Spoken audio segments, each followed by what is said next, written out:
的非常荣幸欢迎到韩流巨星，也就是歌坛界的天王 Rain 来到新加坡参与本地的公益慈善活动。我想问你一句话，Rain 其实最近都在忙些什么啊？他们是不是双城县的？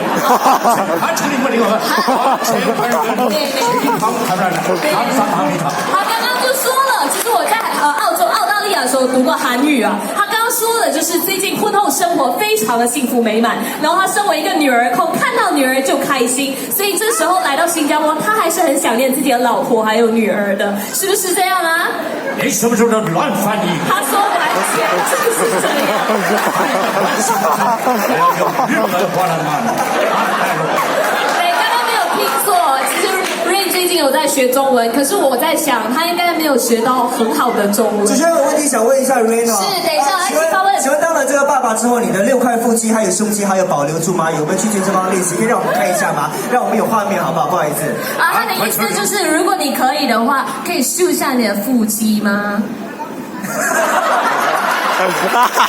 秀一下吧，来到新加坡这么热，我们来秀腹肌，秀腹肌，秀腹肌，秀腹肌，秀腹肌。好，大家看是一个拒绝的意思。好，下一个问题是，我将我的腹肌全部爬到完成。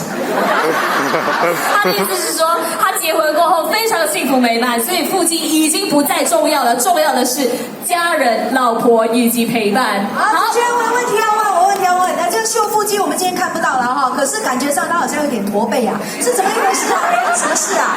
就晚上起来喂奶喂多了吗？让人你们看清楚了，主持人这么爱我，怎么不会驼背？对，其实我们都知道 Rain 的身高180，而且他善心大爆发，参与本地的公益慈善活动，所以其实他是故意驼背的，看到没有？180的巨星，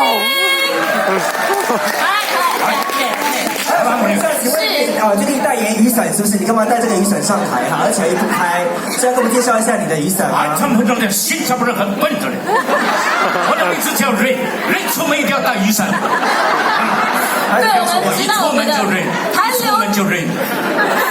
天王巨星，他的就代表他的作品 Rain， 他其实带了雨伞是想要发表一下几年前发表的这个新专辑，说的就是 Rain， 他就是想表达他到哪里天气都会依然的美好。我问那么久，时间还没有到。